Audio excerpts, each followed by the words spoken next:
एक महिला आयोग की तरफ से पहल हुई है कि जितने भी जिलों में से उत्तर प्रदेश के कांवड़ गुजरेगी उन सभी जिलों में महिला आयोग की तरफ से कैंप का आयोजन किया जाएगा, जिसमें 2 पुलिसकर्मी होंगे। ये हमारी प्रशासन में बात हो गई है। उनकी सुरक्षा के लिए एक फीडिंग एरिया बनेगा जिसमें वो अपने बच्चे को दूध पिला सकती हैं। उनके लिए नहाने की, सोने की, खाने की प्रॉपर व्यवस्था उस कैंप में रहेगी। साथ ही में उसमें जो सबसे बड़ी व्यवस्था रहेगी वो डॉक्टर्स रहेंगे। सरकारी के साथ साथ प्राइवेट डॉक्टरों का भी इंतजाम उन कैंप में किया गया है कि किसी महिला को कोई समस्या कांवड़ लाने में होती है तो वो उस कैंप का लाभ उठा सकती है। जैसा कि आपको पता है कि कांवड़ मेला हमारे यहाँ शुरू हो चुका है। अभी सावन भी नहीं लगा लेकिन कांवड़ शुरू हो गई है। कांवड़ शुरू हुई है क्योंकि राजस्थान, हरियाणा और बहुत दूर दूर की महिलाएं कांवड़ लेने यहाँ से आपने देखा होगा। उनको सामूहिक कैंप में ही रुकना पड़ता है जो मेल फीमेल दोनों के लिए होता है। उसमें उनको थोड़ा सा अनकंफर्टेबल लगता है। इसी की वजह से अब हमारी जो अध्यक्ष हैं डॉक्टर बबीता चौहान जी, उन्होंने भी इस बात करके कहा है कि जितने भी जिलों से कांवड़ गुजरेगी उसमें कांवड़ के कैंप लगेंगे। दूसरा मुद्दा था कि सरकारी योजनाएं बहुत हैं, आयोग की योजनाएं बहुत हैं, आम जन तक नहीं जा पा रही हैं। जैसे मैंने आपको बताया कि पेंशन है, लेकिन कहीं ना कहीं किसी एक छोटी सी गलती के कारण उनके फॉर्म कैंसिल हो जाते हैं और दोबारा पेंशन नहीं बनती, जिसका उनको लगता है सरकार कुछ नहीं कर रही है हमारे लिए।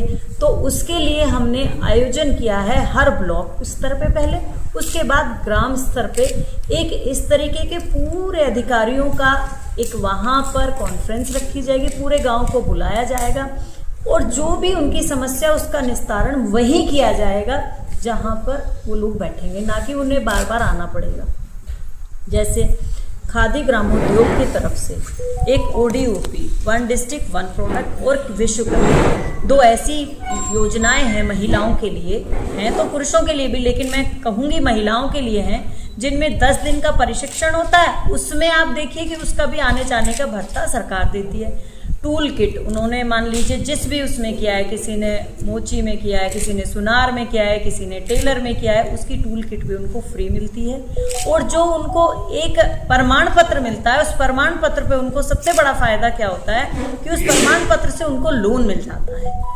इस तरीके से आयोग की हमारी योजनाएं हैं, जिनकी सिंगल पेरेंटिंग यानी मदर या फादर में से एक एक्सपायर कर गए हैं या डाइवोर्स हो गया है, उनके बच्चों को आयोग की तरफ से हमारी सरकार की, हमारे मुख्यमंत्री जी की बहुत अच्छी योजना है कि 4,000 रुपये महीना उन बच्चों को तब तक दिया जाएगा जब तक वो बालिग ना हो जाएं और अपने पैरों पे ना खड़े हो जाएं।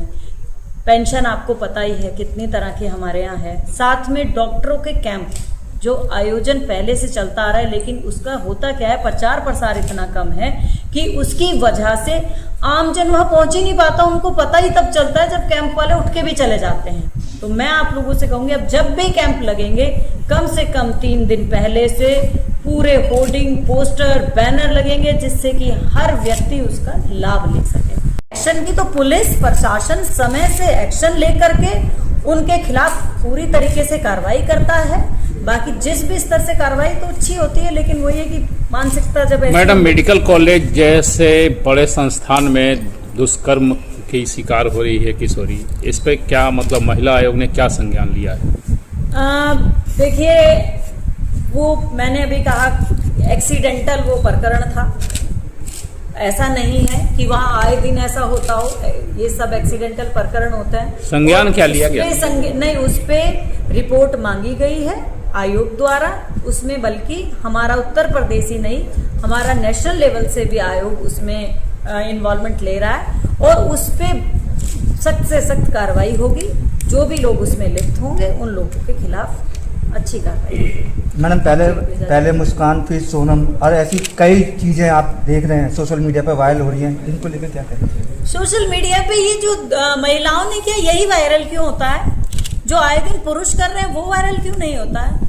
महिला के 27 टुकड़े कर दिए पुरुष ने, किसी ने अपनी आवाज उठाई आज तक? मैंने पहले भी कहा है कि 2 महिलाएं अपने फेरों के वचन क्या भूल गई। पूरे पुरुष समाज में ऐसे हो गया जैसे महिलाएं खराब होती हैं। पुरुष को तो याद ही नहीं है। मैं अभी किसी पुरुष से पूछूं कि क्या आपके 7 फेरे जब लिए थे, जो वचन लिए थे, याद है? तो एक भी व्यक्ति नहीं बता पाएगा उसने क्या वचन लिए थे। और सबसे ज्यादा अपराध महिलाओं के साथ होते हैं।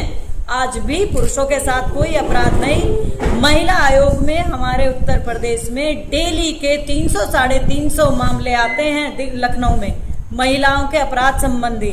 कई लोगों का कहना है कि महिलाएं झूठी रिपोर्ट कराती हैं, तो वो 5% मामले हैं सिर्फ जिनमें महिला पुरुषों को फंसाने की कोशिश करती है और झूठे, क्योंकि लॉज बने हुए तो उनके हिसाब से। लेकिन ऐसा नहीं है, हम लोग उन केसों पे कार्रवाई नहीं करते हैं। ऐसा नहीं है कि मुस्कान और सोनम है तो बाकी आपकी और हमारे घर की महिलाएं वो काम नहीं करती हैं या वो अच्छी नहीं है। सब मुस्कान और सोनम नहीं है। मुस्कान और सोनम को कड़ी सजा मिलनी चाहिए, लेकिन पुरुष प्रधान समाज था और अभी भी है। अब मैं यही देख रही हूँ मीडिया कर्मियों में 2 महिलाएं, बाकी सारे मेल हैं। तो मैं तो पहले से कहती आई हूँ कि महिलाओं को थोड़ा थोड़ा प्रतिनिधित्व मिल रहा है, तो उसके दोनों बातें। ये तो मैडम सरकार का काम है, जितना प्रतिनिधित्व सरकार देगी उतना मिलेगा। अभी तक संसद से कानून पास हुआ लेकिन लागू नहीं हो रहा है। कानून पास हुआ है, लागू होने का समय उसमें दिया गया और समय से लागू हो